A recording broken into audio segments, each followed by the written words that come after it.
like, one of the things I find really interesting about you is on Facebook, when I see something which I disagree with or that I want to chip into or something, I type out a paragraph and then I delete it because I'm like, that's not worth it, right? You are still going.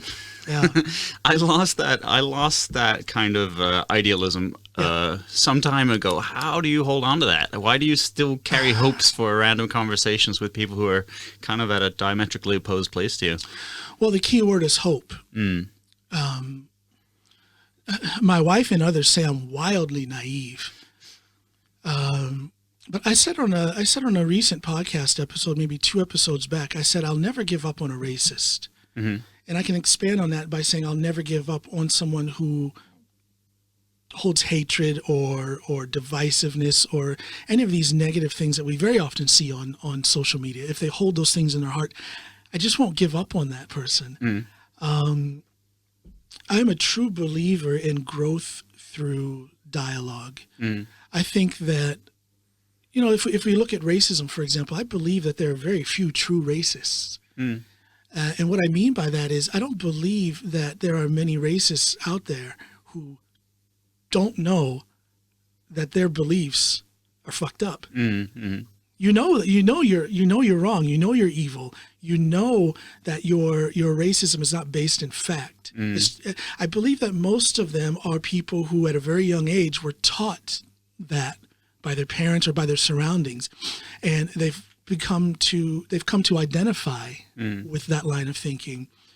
I think it's possible to hold on to those racist beliefs and that ideology and be very upset by the fact that you are holding on to that. But because people find it very hard to jump into a new track, you get into that rut in your life and it just kind of leads you where it leads you. And a lot of people fear stepping outside of that. So they hold on to certain things like racism or bigotry or misogyny. They hold on to that because it's become such a big crutch in their psyche. It's become such a big part of their identity. And it's not like I'm trying to preach to anyone. It's not like I'm begging people to hear me. But I do believe that engaging in that dialogue, which you very often see on my social media, it's my attempt to further this sociological experiment called growth through dialogue. And that growth is for me as well. Every time when I think I've heard it all, when it comes to racism or bigotry or twisted so-called political views, somebody will say something else. I'm like, oh my God, do they really believe? And it's fascinating to me. And I try to learn something from it. And I can't learn if I don't have a dialogue. And I believe that's true for everybody. You just cannot learn if you avoid that dialogue with people who oppose or at least think slightly different, more or less differently than what you do. There's so much to be learned there.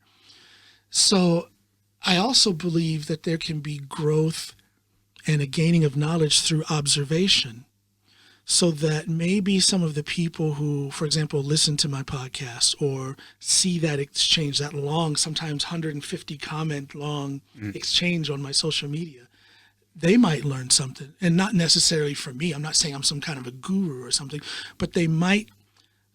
I can give you an example. I had a podcast episode a couple episodes back with a Black American, and we think rather differently on how to go forth in our messaging around certain topics, where our goal is essentially the same, but we disagree wildly in methodology.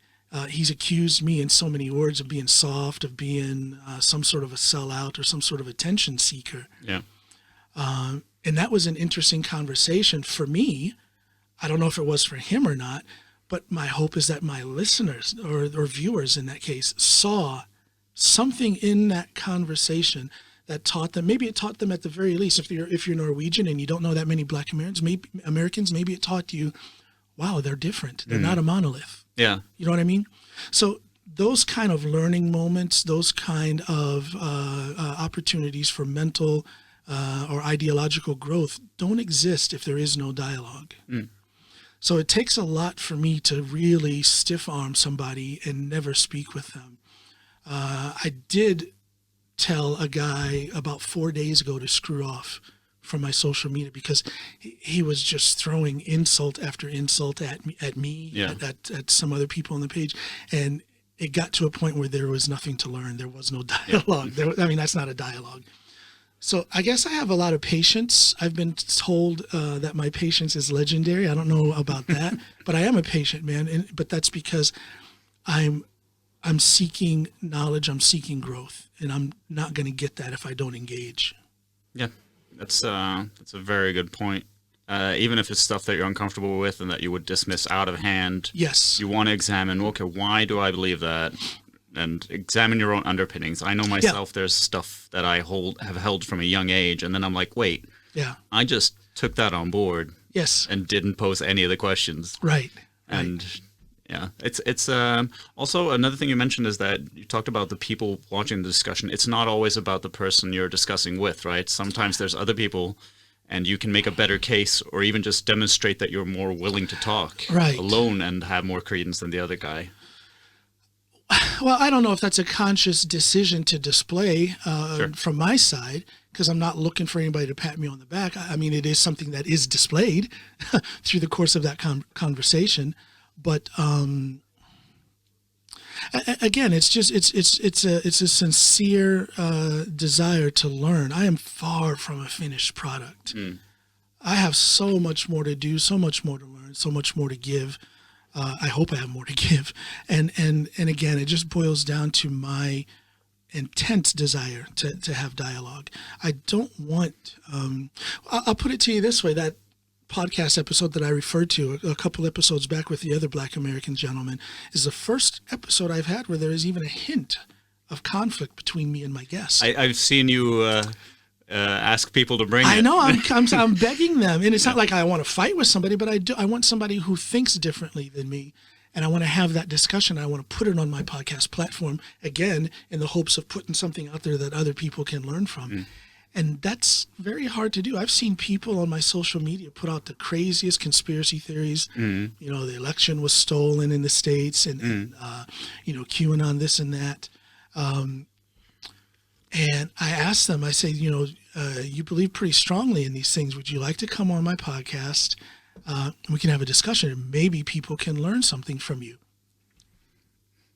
Well, it doesn't. I'm sorry. I have one person who has said yes, but I have yet to schedule an episode with them because I'm trying to find someone who's more left-leaning to come on, and we can have a three-way or maybe even a two-way conversation where I'm the moderator. Right. Again, in the interest of putting that type of a discussion out there so people can see the way it's supposed to be had. Because that's also another thing that I'm trying to advocate is the fact that you can have these conversations on social media, but very often they get ugly and it turns to name calling. And I'm trying to put it out there that those types of conversations on that platform are seldom productive.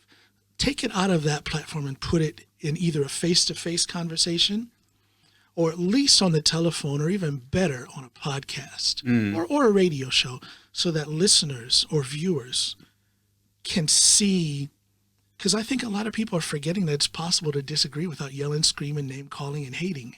Yeah. People are forgetting that.